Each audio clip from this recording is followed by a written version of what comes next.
America की अनोखी स्थानीय हवाएं जीवन और प्रकृति का नृत्य। इस विशाल और विविध ग्रह पर, जिसे हम पृथ्वी कहते हैं, प्रकृति की शक्तियां अनगिनत रूपों में प्रकट होती हैं। अमेरिका महाद्वीप अपने उत्तर से दक्षिण तक फैले विशाल भूभाग के साथ ऐसी ही अनेक शक्तियों का घर है। यहाँ विभिन्न स्थानीय हवाएं, जो इस महाद्वीप की विशिष्ट भौगोलिक और जटिल जलवायु परिस्थितियों से जन्म लेती है, एक सतत नृत्य करती रहती है। ये केवल वायु के प्रवाह मात्र नहीं है, ये जीवन और परिदृश्य को आकार देने वाली महत्वपूर्ण शक्तियां हैं, जो अपने मार्ग में आने वाली हर चीज को प्रभावित करती है।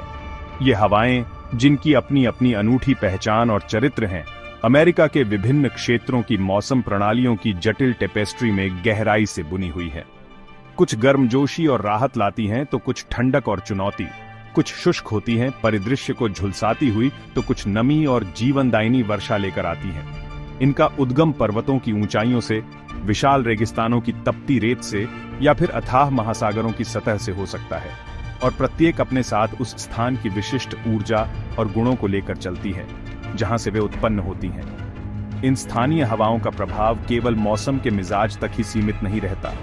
वे कृषि की लय को निर्धारित करती हैं, फसलों के भाग्य का फैसला करती हैं और चरवाहों के जीवन को सुगम या कठिन बनाती हैं। वे परिवहन मार्गों को प्रभावित करती हैं, नाविकों और पायलटों के लिए चुनौतियां और अवसर प्रस्तुत करती हैं। सबसे महत्वपूर्ण बात यह है कि ये हवाएं स्थानीय संस्कृतियों और जीवन शैली पर एक अमिट छाप छोड़ती हैं, क्योंकि मनुष्य ने सदियों से इन शक्तिशाली प्राकृतिक शक्तियों के साथ तालमेल बिठाना और उनके अनुकूल जीना सीखा है। ये हवाएं वास्तव में इस महाद्वीप की धड़कन का हिस्सा हैं। चिनूक, रॉकी पर्वत की गर्म सांस, स्नो ईटर। उत्तरी अमेरिका के विशाल विस्तार में रॉकी पर्वतमाला एक भव्य प्रहरी की तरह खड़ी है, और यहीं से जन्म लेती है एक असाधारण पवन, चिनूक। यह हवा, जो अपनी गर्म और शुष्क प्रकृति के लिए जानी जाती है, पर्वत श्रृंखला की पूर्वी ढलानों से नीचे की ओर उतरती है, प्रेयरी के मैदानों और घाटियों में एक नाटकीय परिवर्तन लाती है। इसका आगमन अक्सर अप्रत्याशित होता है, लेकिन इसके प्रभाव अचूक होते हैं, विशेषकर सर्दियों के महीनों में जब भूमि बर्फ की मोटी चादर से ढकी होती है। यह पवन अपने साथ एक राहत और कभी-कभी एक चुनौती भी लेकर आती है। चिनूक की सबसे उल्लेखनीय विशेषता तापमान में अचानक और तीव्र वृद्धि करने की इसकी क्षमता है। कुछ ही घंटों में यह हवा जमे हुए परिदृश्य को पिघला सकती है, तापमान को हिमांक से काफी ऊपर ले जा सकती है। यह घटना इतनी प्रभावशाली है कि इसे स्थानीय लोक कथाओं और वैज्ञानिक अध्ययनों दोनों में स्थान मिला है। हवा जैसे ही पर्वत की चोटियों को पार करके नीचे उतरती है, यह एडियाबैटिक वार्मिंग नामक प्रक्रिया से गुजरती है, जिससे यह संपीड़ित होती है और गर्म हो जाती है, साथ ही अपनी अधिकांश नमी खो देती है। इसकी बर्फ पिघलाने की अद्भुत क्षमता के कारण चिनूक को प्यार से स्नो ईटर या बर्फ भक्षक का उपनाम दिया गया है। यह उन क्षेत्रों के लिए एक महत्वपूर्ण घटना है जहां भारी बर्फबारी होती है। जब चिनूक चलती है, तो बर्फ की मोटी परतें तेजी से वाष्पित होने लगती हैं या पिघलकर धाराओं में बह जाती हैं। यह न केवल परिदृश्य को बदलता है, बल्कि पारिस्थितिकी तंत्र पर भी गहरा प्रभाव डालता है। जानवरों को भोजन खोजने में आसानी होती है और नदियों में जल स्तर बढ़ जाता है। चरवाहों और पशुपालकों के लिए चिनूक का आगमन अक्सर एक स्वागत योग्य राहत होता है। सर्दियों में जब बर्फ उनके पशुओं के लिए चारागाहों को दुर्गम बना देती है, तो चिनूक बर्फ को हटाकर घास को उजागर कर सकती है, जिससे जानवरों को भोजन मिल पाता है। ये उनके लिए महत्वपूर्ण है जो कठोर सर्दियों की परिस्थितियों में अपने झुंडों को बनाए रखने के लिए संघर्ष करते हैं। इस पवन के आगमन से उनकी कठिनाइयां कुछ हद तक कम हो जाती हैं और उनके पशुधन को आवश्यक पोषण प्राप्त होता है। हालांकि चिनूक के प्रभाव हमेशा पूरी तरह से सकारात्मक नहीं होते। तापमान में अचानक वृद्धि से त्वरित बर्फ पिघलने के कारण कभी-कभी स्थानीय बाढ़ का खतरा भी उत्पन्न हो सकता है, खासकर यदि जमीन अभी भी जमी हुई हो और पानी को सोख न पाए। इसके अतिरिक्त शुष्क हवाएं मिट्टी की नमी को कम कर सकती हैं, और यदि यह स्थिति लंबे समय तक बनी रहे, तो यह सूखे जैसी स्थितियों में योगदान कर सकती है। इस प्रकार चिनूक एक जटिल पवन है जो राहत और चुनौती दोनों प्रस्तुत करती है। सांता एना, कैलिफोर्निया की धधकती हवा, आग का खतरा। दक्षिणी कैलिफोर्निया के धूप से सराबोर परिदृश्यों में एक और शक्तिशाली पवन अपना प्रभाव डालती है, सांता एना। ये हवाएं, जो अपनी प्रचंड गर्मी और शुष्कता के लिए कुख्यात हैं, अंतर्देशीय रेगिस्तानी क्षेत्रों, विशेष रूप से ग्रेट बेसिन और मोजावे रेगिस्तान से उत्पन्न होती है।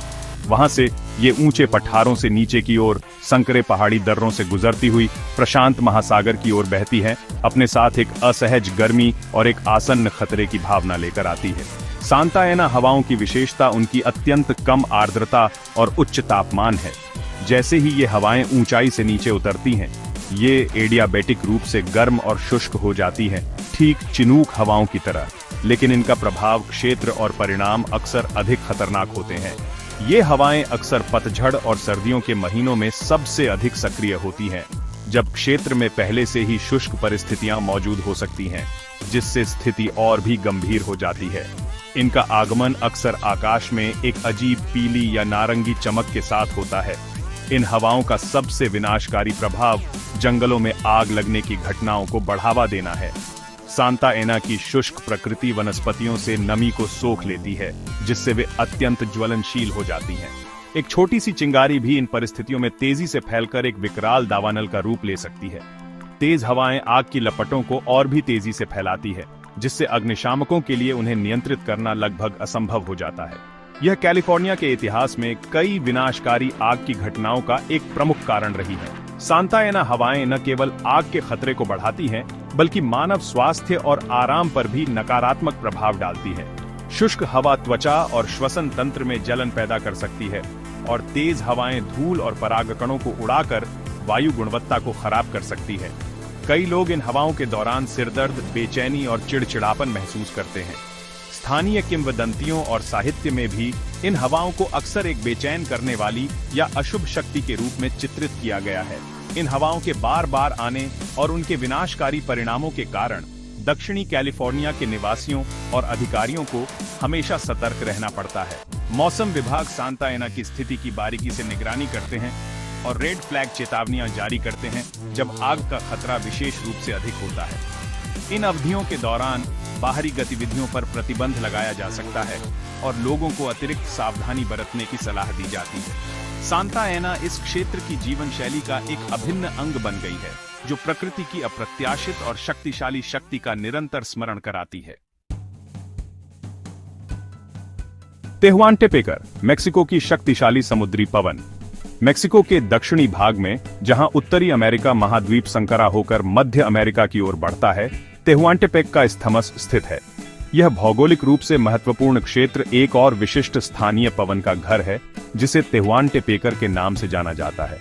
यह पवन मेक्सिको की खाड़ी से आने वाली ठंडी, शुष्क हवा के एक शक्तिशाली झोंके के रूप में प्रकट होती है, जो चिवेला दर्रे जैसे निचले पहाड़ी अंतरालों से होकर प्रशांत महासागर की ओर तेजी से बहती है। इसका प्रभाव तटीय क्षेत्रों और आसपास के समुद्री वातावरण पर महत्वपूर्ण होता है। तेहुआंटेपेकर हवाएं विशेष रूप से वर्ष के ठंडे महीनों के दौरान, आमतौर पर अक्टूबर से फरवरी के बीच, सबसे अधिक सक्रिय और प्रबल होती है। इस समय उत्तरी अमेरिका के महाद्वीपीय भूभाग पर उच्च दबाव प्रणाली विकसित होती है, जो ठंडी हवा को दक्षिण की ओर धकेलती है। जब यह हवा संकरे पहाड़ी दर्रों से गुजरती है, तो इसका वेग काफी बढ़ जाता है, जिसे गैप विंड प्रभाव कहा जाता है। इसके परिणाम स्वरूप प्रशांत तट पर अचानक तेज और ठंडी हवाएं चलने लगती हैं, जो मौसम में एक नाटकीय बदलाव लाती हैं। इन हवाओं की शक्ति उल्लेखनीय हो सकती है, कभी-कभी तूफानी या आंधी बल तक पहुंच सकती है। प्रशांत महासागर के गर्म पानी के ऊपर से गुजरते समय ये ठंडी और शुष्क हवाएं समुद्र की सतह पर बड़ी लहरें उत्पन्न कर सकती हैं और समुद्री स्थितियों को खतरनाक बना सकती हैं। मछुआरों और छोटे जहाजों के लिए तेहुआंटेपेकर का आगमन एक गंभीर चुनौती प्रस्तुत करता है, जिससे उन्हें अक्सर बंदरगाह पर ही रुकने के लिए मजबूर होना पड़ता है या अत्यंत सावधानी बरतनी पड़ती है। यह पवन समुद्री नौवहन और वाणिज्यिक शिपिंग को भी प्रभावित कर सकती है। तेहुआंटेपेकर का प्रभाव केवल समुद्र तक ही सीमित नहीं है। यह तटीय क्षेत्रों में तापमान को भी काफी कम कर सकती है और शुष्क परिस्थितियों का कारण बन सकती है। हवा के साथ उड़ने वाली धूल और रेत दृश्यता को कम कर सकती है और स्थानीय निवासियों के लिए असुविधा पैदा कर सकती है। हालांकि इन हवाओं का एक सकारात्मक पहलू भी है। ये समुद्र की सतह के पानी को अपतटीय धकेलती है, जिससे नीचे से पोषक तत्वों से भरपूर ठंडा पानी ऊपर आता है। यह अपवेलिंग की प्रक्रिया समुद्री पारिस्थितिकी तंत्र के लिए फायदेमंद होती है, क्योंकि यह प्लवक के विकास को बढ़ावा देती है, जो समुद्री खाद्य श्रृंखला का आधार है। इस प्रकार तेहुआनटेपेकर मेक्सिको के इस हिस्से में एक महत्वपूर्ण वायुमंडलीय घटना है, जो मौसम, समुद्री गतिविधियों और स्थानीय पारिस्थितिकी तंत्र को गहराई से प्रभावित करती है। स्थानीय समुदाय इन हवाओं के साथ जीना सीख चुके हैं, उनके आगमन का अनुमान लगाते हैं और उनके द्वारा प्रस्तुत चुनौतियों और अवसरों के अनुसार अपनी गतिविधियों को समायोजित करते हैं। यह पवन इस क्षेत्र की प्राकृतिक लय का एक अभिन्न अंग है, जो भूमि और समुद्र के बीच वायु के निरंतर आदान प्रदान को प्रदर्शित करती है। Chapter 4 Norte. मेक्सिको की शीतलहर और समुद्री तूफान मेक्सिको की खाड़ी और कैरिबियन सागर के तटीय क्षेत्रों में एक और महत्वपूर्ण पवन प्रणाली अपना प्रभाव दिखाती है, जिसे नॉर्टे या नॉर्दर के नाम से जाना जाता है। जैसा कि नाम से ही स्पष्ट है, ये हवाएं उत्तर या उत्तर पूर्व दिशा से आती हैं और विशेष रूप से सर्दियों के महीनों के दौरान इस क्षेत्र में ठंडक और अशांत मौसम लाती है।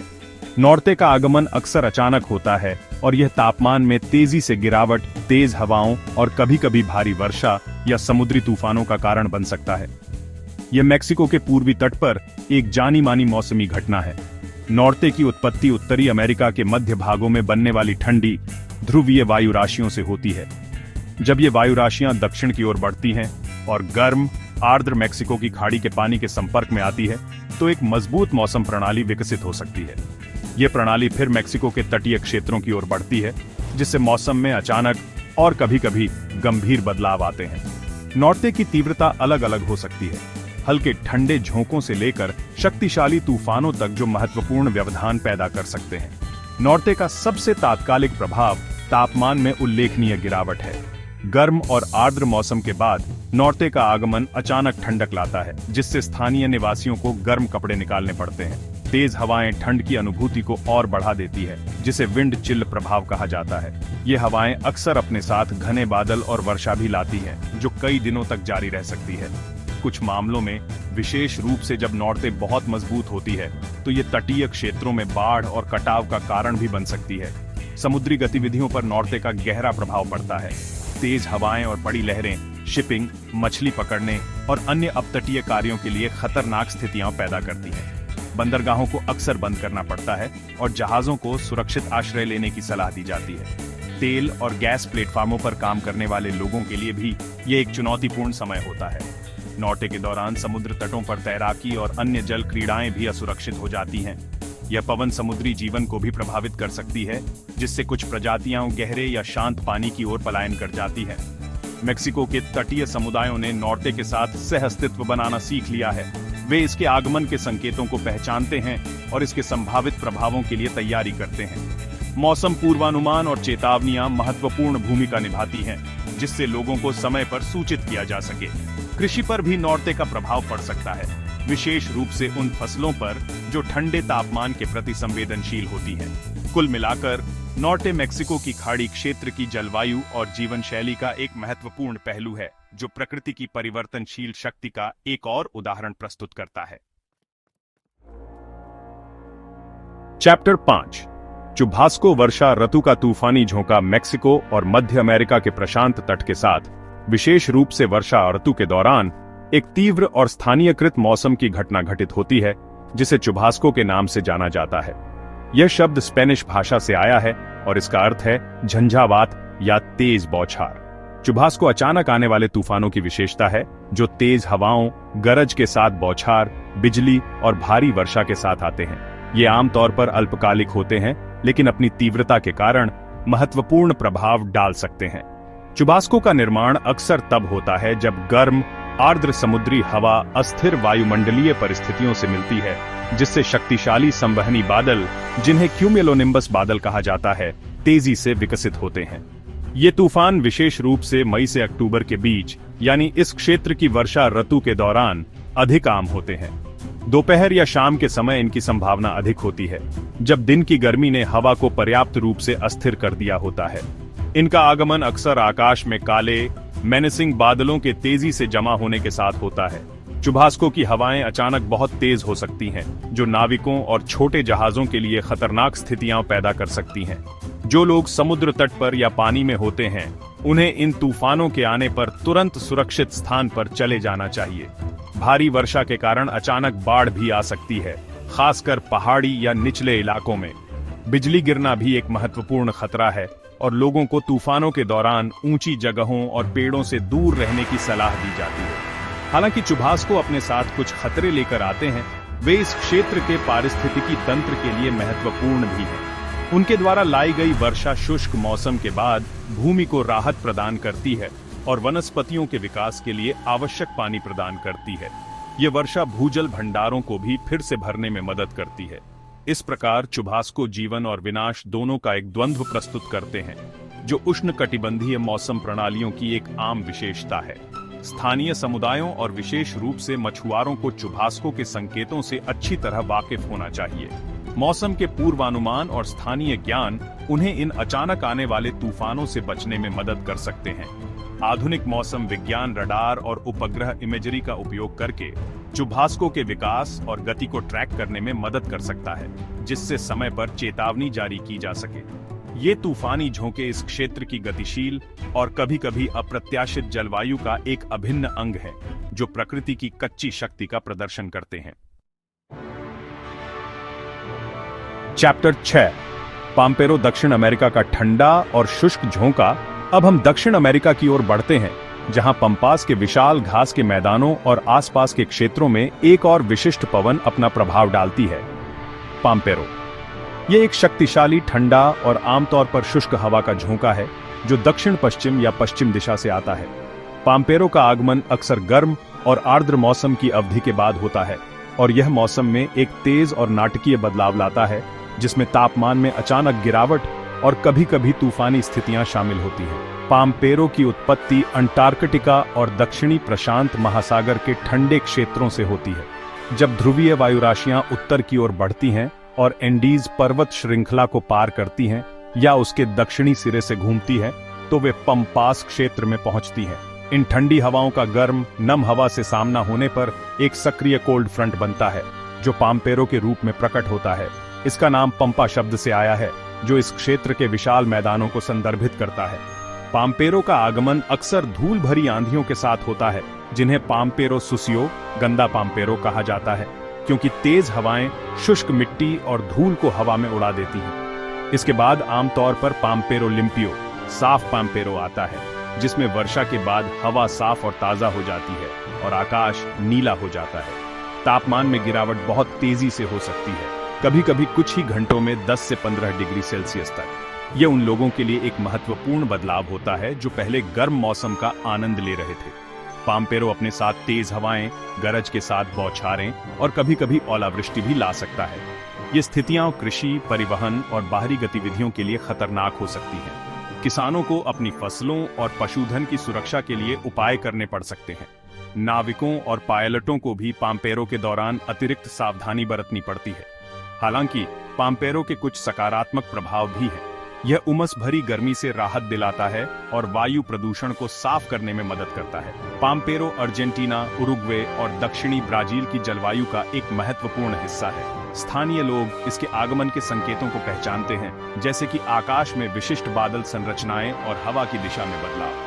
यह पवन इस क्षेत्र की संस्कृति और लोक कथाओं में भी गहराई से समाई हुई है। पाम्पेरो हमें याद दिलाता है कि कैसे दूरस्थ ध्रुवीय क्षेत्रों की वायुमंडलीय घटनाएं भी हजारों किलोमीटर दूर के मौसम को प्रभावित कर सकती हैं, जो हमारे ग्रह की जलवायु प्रणालियों की वैश्विक परस्पर संबद्धता को उजागर करता है।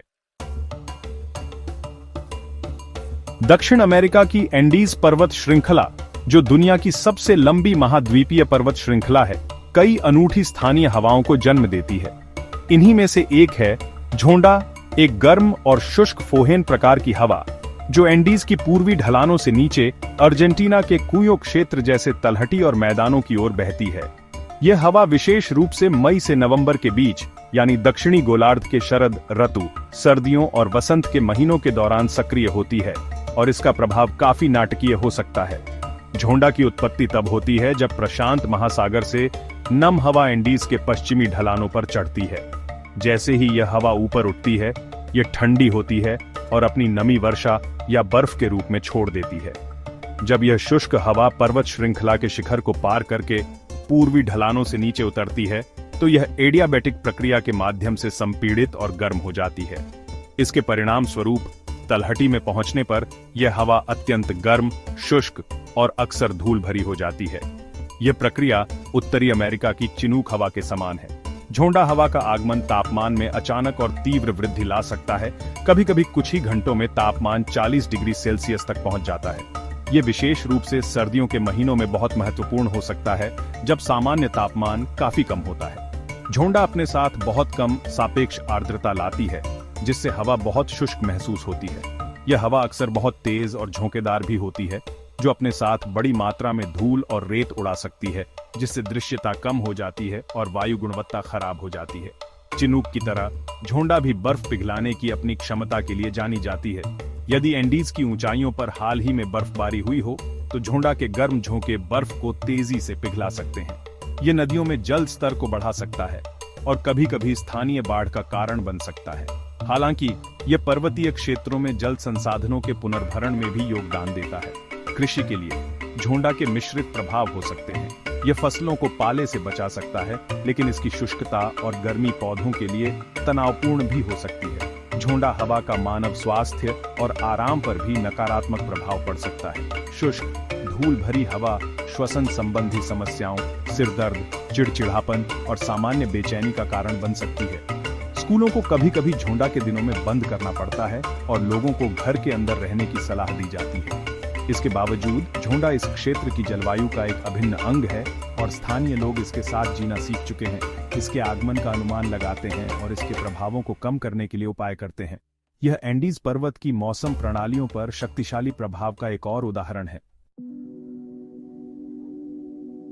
रियो डे ला प्लाटा के विशाल मुहाना क्षेत्र, जिसमें अर्जेंटीना और उरुग्वे के महत्वपूर्ण तटीय शहर जैसे ब्यूनस आयर्स और मोंटेविडियो स्थित हैं, एक और शक्तिशाली और अक्सर विनाशकारी पवन घटना का अनुभव करता है, जिसे सुदेस्तादा कहा जाता।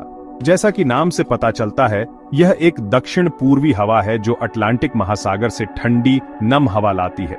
सुदेस्तादा विशेष रूप से दक्षिणी गोलार्ध के शरद ऋतु और सर्दियों के महीनों, खासकर जुलाई से अक्टूबर के बीच अधिक आम है और यह अपने साथ लगातार वर्षा, तेज हवाएं और महत्वपूर्ण तटीय बाढ़ ला सकती है। सुदेस्तादा का निर्माण तब होता है जब दक्षिण अटलांटिक में एक मजबूत और लगभग स्थिर उच्च दबाव प्रणाली बनती है, जो दक्षिण पूर्व से रियो डे ला प्लाटा क्षेत्र की ओर नम हवा का एक निरंतर प्रवाह भेजती है। उसी समय इस क्षेत्र के पश्चिम या दक्षिण पश्चिम में एक निम्न दबाव प्रणाली मौजूद हो सकती है, जो इस प्रवाह को और बढ़ाती है। यह संयोजन एक ऐसी स्थिति पैदा करता है जहां कई दिनों तक लगातार बादल छाए रहते हैं, रिमझिम या भारी वर्षा होती है और तेज ठंडी हवाएं चलती हैं। सुदेस्तादा का सबसे महत्वपूर्ण और खतरनाक प्रभाव तटीय बाढ़ है। दक्षिण पूर्वी हवाएं रियो डे ला प्लाटा के उथले पानी को तट की ओर धकेलती हैं, जिससे जल स्तर काफी बढ़ जाता है। इसे स्टॉर्म सर्ज या तूफानी लहर कहा जाता है। यदि यह घटना उच्च ज्वार के साथ मेल खाती है, तो बाढ़ और भी गंभीर हो सकती है, जिससे निचले तटीय क्षेत्रों, सड़कों और इमारतों में पानी भर जाता है।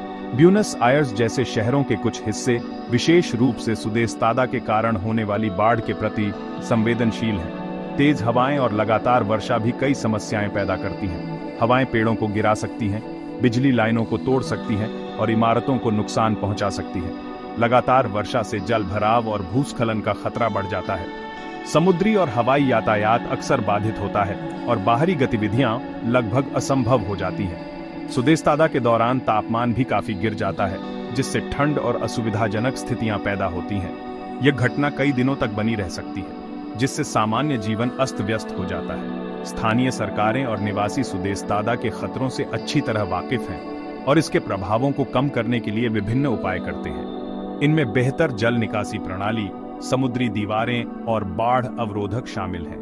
मौसम विभाग सुदेस्तादा की स्थितियों की बारीकी से निगरानी करते हैं और समय पर चेतावनी जारी करते हैं, ताकि लोग आवश्यक सावधानी बरत सकें। सुदेस्तादा इस क्षेत्र की जलवायु की एक चुनौतीपूर्ण विशेषता है, जो समुद्र और वायुमंडल की शक्तियों के शक्तिशाली मेल का प्रदर्शन करती है और तटीय समुदायों के लिए निरंतर अनुकूलन की आवश्यकता को रेखांकित करती है। एंडीज पर्वत श्रृंखला के दूसरी ओर चिली के मध्य और दक्षिणी भागों में एक और स्थानीय पवन घटना देखी जाती है, जिसे पुएल्चे के नाम से जाना जाता है। यह झोंडा हवा के समान एक फोहेन प्रकार की हवा है, लेकिन यह एंडीज की पश्चिमी ढलानों से नीचे की ओर बहती है, जो प्रशांत महासागर की ओर मुखातिब है। पुएल्चे हवा गर्म और शुष्क होती है, और यह विशेष रूप से सर्दियों के महीनों के दौरान सक्रिय होती है, जब यह अन्यथा ठंडे मौसम में तापमान में उल्लेखनीय वृद्धि ला सकती है। पुएल्चे की उत्पत्ति तब होती है जब अर्जेंटीना के पेटागोनिया क्षेत्र या अटलांटिक महासागर से आने वाली ठंडी शुष्क हवा एंडीज पर्वत श्रृंखला की पूर्वी ढलानों पर चढ़ती है। जैसे ही यह हवा शिखर को पार करके पश्चिमी ढलानों से नीचे उतरती है, यह एडियाबैटिक संपीड़न के कारण गर्म और शुष्क हो जाती है। इसका परिणाम चिली के मध्य घाटियों और तटीय क्षेत्रों में गर्म शुष्क हवा के झोंकों के रूप में होता है। यह हवा अक्सर पूर्व या दक्षिण पूर्व दिशा से आती है। पुएल्चे का आगमन तापमान में अचानक वृद्धि का कारण बन सकता है, जो सर्दियों के ठंडे दिनों में एक स्वागत योग्य बदलाव हो सकता है। यह हवा बर्फ को पिघलाने में भी मदद कर सकती है, जो निचले पर्वतीय क्षेत्रों में जमा हो सकती है। हालांकि इसकी शुष्कता के कारण पुएल्चे कुछ समस्याएं भी पैदा कर सकती है। ये मिट्टी की नमी को कम कर सकती है और पौधों के लिए पानी की कमी का कारण बन सकती है, खासकर यदि यह लंबे समय तक चले। यह जंगल की आग के खतरे को भी बढ़ा सकती है, ठीक सांता एना या झोंडा हवाओं की तरह। पुएल्चे हवा का प्रभाव अक्सर स्थानीयकृत होता है और यह एंडीज की घाटियों और तलहटी तक ही सीमित हो सकता है। इसकी तीव्रता और आवृत्ति साल दर साल बदल सकती है, जो बड़े पैमाने पर वायुमंडलीय परिसंचरण पैटर्न पर निर्भर करती है। चिली के किसान और निवासी पुएल्चे के प्रभावों से परिचित हैं। कुछ मामलों में यह फसलों को पाले से बचा सकता है, लेकिन दूसरी ओर यह जल संसाधनों पर दबाव डाल सकता है। पुएल्चे और झोंडा जैसी हवाएं एंडीज पर्वत श्रृंखला के मौसम और जलवायु पर जटिल प्रभाव को दर्शाती है।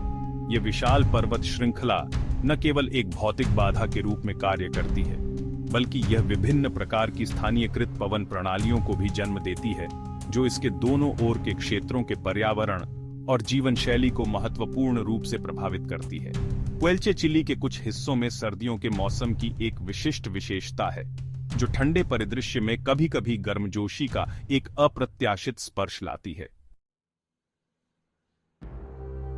हमारे अमेरिकी हवाओं के सफर का अंतिम पड़ाव हमें दक्षिणी ब्राजील के रियो ग्रांडे डो सुल राज्य और पड़ोसी देश उरुग्वे में ले जाता है, जहां मिनुआनो नामक एक विशिष्ट ठंडी हवा अपना प्रभाव डालती है। यह पवन ध्रुवीय मूल की है और विशेष रूप से सर्दियों के महीनों यानी मई से सितंबर के दौरान इस क्षेत्र में तापमान में उल्लेखनीय गिरावट लाती है।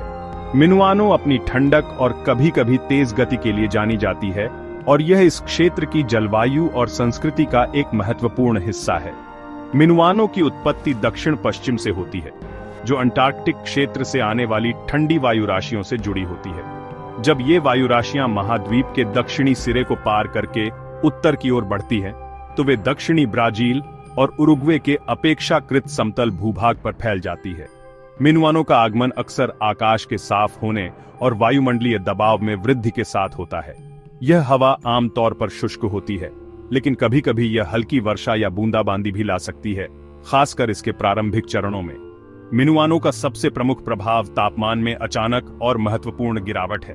यह गर्म आर्द्र मौसम की अवधि के बाद आ सकती है, जिससे मौसम में एक तेज बदलाव महसूस होता है। स्थानीय लोग इस हवा के आगमन के लिए तैयार रहते हैं और गर्म कपड़े और कंबल निकालते हैं। तेज हवाएं ठंड की अनुभूति को और बढ़ा सकती हैं, जिससे बाहरी गतिविधियां असुविधाजनक हो जाती हैं। कुछ मामलों में मिनुआनो पाला भी ला सकती है, जो कृषि के लिए हानिकारक हो सकता है, विशेष रूप से संवेदनशील फसलों के लिए। यह हवा इस क्षेत्र की लोक कथाओं और सांस्कृतिक अभिव्यक्तियों में भी गहराई से निहित है। मिनुआनो के बारे में कई कहानियां और गीत हैं, जो अक्सर इसकी ताकत और इसके द्वारा लाई जाने वाली ठंडक का वर्णन करते हैं। मिनुआनो नाम इस क्षेत्र के स्वदेशी मिनुआने लोगों से जुड़ा हुआ है, जो दर्शाता है कि यह पवन सदियों से यहाँ के जीवन का हिस्सा रही है। यह हवा चरवाहों यानी गांवचों की कठोर जीवन शैली से भी जुड़ी हुई है, जिन्हें इन ठंडी परिस्थितियों का सामना करना पड़ता है। कुल मिलाकर मिनुआनो दक्षिणी ब्राजील और उरुग्वे की जलवायु को परिभाषित करने वाली एक महत्वपूर्ण वायुमंडलीय घटना है। ये पाम्पेरो के समान है, लेकिन इसका प्रभाव क्षेत्र थोड़ा और उत्तर में केंद्रित होता है। यह हमें याद दिलाती है कि कैसे ध्रुवीय क्षेत्रों की मौसम प्रणालियां उपोष्णकटिबंधीय क्षेत्रों तक भी अपना प्रभाव डाल सकती हैं, जो हमारे ग्रह की जलवायु की जटिल परस्पर क्रियाओं को उजागर करता है। मिनुआनो का ठंडा स्पर्श इस क्षेत्र के सर्दियों के मौसम का एक अभिन्न अंग है जो परिदृश्य और जीवन की लय को प्रभावित करता है। और इस प्रकार अमेरिका महाद्वीप के आर पार हवाओं का यह अनवरत और विस्मयकारी नृत्य जारी रहता है। चिनूक की गर्मजोशी से लेकर नॉर्ते की सर्द पकड़ तक, सांता एना की धधकती सांसों से लेकर पाम्पेरो के स्फूर्तिदायक झोंकों तक, प्रत्येक पवन अपनी अनूठी कहानी कहती है, अपने विशिष्ट चरित्र को प्रकट करती है। ये केवल वायु के गतिशील द्रव्यमान नहीं है, ये पृथ्वी की विशाल ऊर्जा प्रणालियों की अभिव्यक्तियां हैं जो भूमि और समुद्र के तापमान और दबाव में अंतर से संचालित होती है और ग्रह के घूर्णन से आकार लेती है। ये स्थानीय हवाएं अपनी विविधता और शक्ति में उस नाजुक संतुलन को रेखांकित करती है जो हमारे ग्रह पर जीवन को बनाए रखता है। वे मौसम के पैटर्न को संचालित करती हैं, वर्षा का वितरण करती हैं, बीजों को बिखेरती हैं और अनगिनत प्रजातियों के प्रवास और अस्तित्व को प्रभावित करती है। मानव संस्कृतियां इनके चारों ओर विकसित हुई हैं। इनके आगमन की भविष्यवाणी करना, इनके उपहारों का उपयोग करना और इनकी प्रचंडता से खुद को बचाना सीखा है। वे कृषि की लय, परिवहन के मार्गों और यहाँ तक कि हमारे मूड और कल्याण को भी प्रभावित करती हैं। जैसे जैसे हम अपने ग्रह की जटिल कार्य प्रणाली को समझने की कोशिश करते हैं, इन स्थानीय हवाओं का अध्ययन हमें प्रकृति की गहन अंतर्संबंधता की याद दिलाता है। वे एक अनुस्मारक हैं कि हम एक गतिशील दुनिया का हिस्सा हैं, जो निरंतर परिवर्तन के अधीन है। इन हवाओं का सम्मान करना, उनके संकेतों को समझना और उनके साथ सद्भाव में रहना न केवल हमारे अस्तित्व के लिए बल्कि आने वाली पीढ़ियों के लिए इस अद्भुत ग्रह की सुंदरता और विविधता को संरक्षित करने के लिए भी महत्वपूर्ण है। हवाएं बहती रहेंगी, पृथ्वी की कहानी को फुसफुसाती रहेंगी, यदि हम सुनने को तैयार हों।